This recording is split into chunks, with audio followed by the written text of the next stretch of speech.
ताऊ ठीक बोलेगा, ताकत से बोलेगा, ये नारा मैंने अपने कानों से सुना कही थी।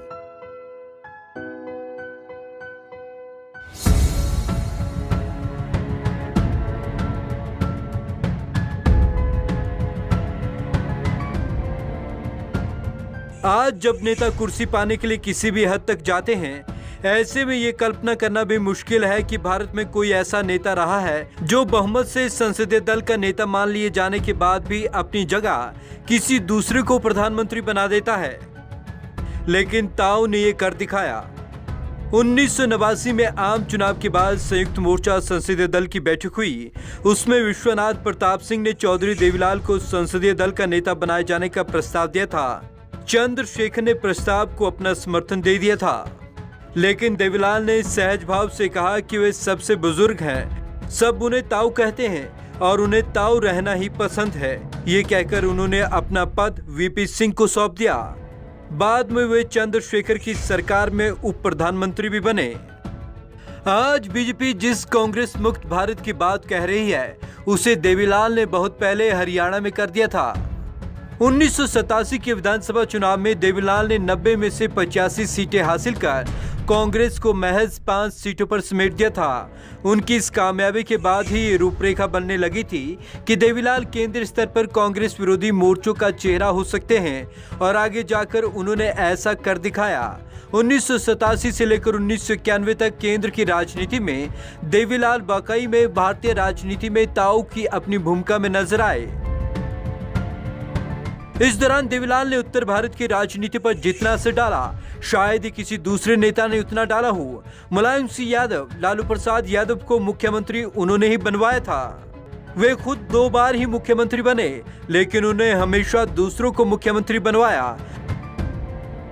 बंसीलाल की पहली बार राज्यसभा में भेजने से लेकर मुख्यमंत्री बनाने में चौधरी साहब का योगदान था। भजन लाल को पहली बार टिकट भी चौधरी साहब ने दिया। वे सही मायनों में किंग मेकर थे। हरियाणा को अलग राज्य बनाने में उनका योगदान कोई भूल नहीं सकता। अपने दौर में वे अकेले ऐसे नेता थे जो स्वतंत्रता आंदोलन में हिस्सा ले चुके थे। वो अक्सर कहा करते थे कि देश में विकास का रास्ता खेतों से होकर गुजरता है। जब तक गरीब, किसान और मजदूर संपन्न नहीं होगा, तब तक इस देश की उन्नति में कोई मायने नहीं है। इसलिए वो अक्सर दोहराया करते थे कि हर खेत को पानी, हर हाथ को काम, हर तन पे कपड़ा, हर सिर पे मकान, हर पेट में रोटी, बाकी बातें खोटी। इस लक्ष्य को पूरा करने के लिए वे जीवन भर संघर्ष करते रहे। जननायक चौधरी देवीलाल जी के जन्म दिवस पर आज हरियाणा के ही नहीं, पंजाब, राजस्थान, उत्तर प्रदेश, बल्कि पूरे देश के किसान अपने आप को गौरवान्वित महसूस कर रहे हैं। जननायक जनता पार्टी की सरकार हरियाणा प्रदेश में उनके पद चिन्हों पर चल करके प्रदेश के लोगों की सेवा करने का काम कर रही है।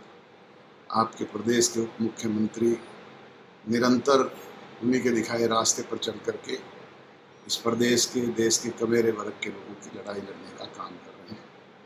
मैं उनके 107वें जन्म दिवस के अवसर पर उनको नमन करता हूं, प्रणाम करता हूं और प्रदेशवासियों को, देशवासियों को उनके जन्म दिवस की शुभकामनाएं देता हूं। भारतीय राजनीति के इस दबंग ताऊ का निधन 6 अप्रैल 2001 को हुआ।